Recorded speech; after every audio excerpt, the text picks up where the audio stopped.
Buenas, que Dios te bendiga. Quería compartirte el devocional de este día que se encuentra en el capítulo 10 de Nehemías, el versículo 39, dice así: Porque a las cámaras del tesoro han de llevar los hijos de Israel y los hijos de Leví la ofrenda del grano, del vino y del aceite, y allí estarán los utensilios del santuario y los sacerdotes que ministran, los porteros y los cantores, y no abandonaremos la casa de nuestro Dios. Ese último detalle dice, y no abandonaremos la casa de nuestro Dios, es lo que resonaba en mí. De entender que ellos ya sabían que habían cometido ese error. Habían descuidado lo de Dios y trajo muchas consecuencias trágicas a su vida. La Biblia dice que si nosotros ponemos primeramente el reino de Dios y su justicia, todas las demás cosas vendrán por añadidura. Es una bendición ese texto y creo que ha sido predicado incontable cantidad de veces. Pero entender cuando Dios es primero es ver la necesidad y suplirla. Y lo primero que venía a mi mente, porque en este capítulo 10 hablan de lo que ellos iban a entregar cada año para el Señor, para la casa de Dios, y todo lo que iban a hacer, pero que tomaban una determinación de ya no olvidarse de la casa de Dios.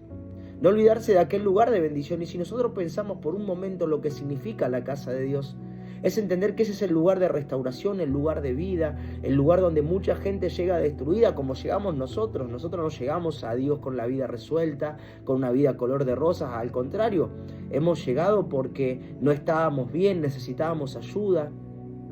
Y es el mejor lugar para una restauración, para un cambio y una transformación. Es el lugar donde la obra de Dios se manifiesta, es el lugar donde Dios obra, donde Dios sana, donde Dios restaura. Y qué lindo ser parte de eso. Quizás a veces no podemos ser directamente los que ministran, pero sí los que aportan, los que ayudan, los que sostienen, los que son parte de lo que se está haciendo. Siempre digo que apoyar la obra de Dios no siempre es economía, muchas veces es tiempo, es dedicación, es esfuerzo, pero Dios lo ve. Jesús dijo que debemos hacer tesoros en los cielos, donde ni el orín ni la polilla corrompen, ni destruyen, ni los ladrones minan, dando a entender de que lo que logramos en esta tierra es pasajero y es temporal. Hoy quizás lo tenemos, lo disfrutamos, pero un día no vamos a estar más. Pero lo que uno apunta a la eternidad es algo que nadie te va a poder sacar. Y todo lo que uno hace para Dios queda en el corazón de Dios y queda por lo eterno. Si no, miren la vida de la mujer sunamita, que ella decidió construir un cuarto, un lugar para el profeta. Hizo algo que nadie le pidió, pero ella vio una necesidad. Ella vio que el profeta no tenía dónde estar cada vez que recorría el pueblo, la ciudad. Entonces en su corazón dispuso construirle algo, hacerle una pieza, hacerle un lugar para que él pueda estar cómodo. Que ya no tenga un lugar sin paradero, sino que tenga un lugar a donde ir fijo, y a su vez sabía que iba a estar en su casa. El profeta representa a Dios. Y siempre quizás en este tema hay mucha controversia de que sí, de que no, que doy, no doy, que es lo que van a hacer. Y algo que uno tiene que entender y aprender es esto: que lo que nosotros hacemos, dice la Biblia, lo hacemos para Dios. Después las personas que están en autoridad, ya sean ministros, pastores o la gente que esté liderando la iglesia, lo que haga con esos recursos es algo que ellos han de rendir cuenta con Dios.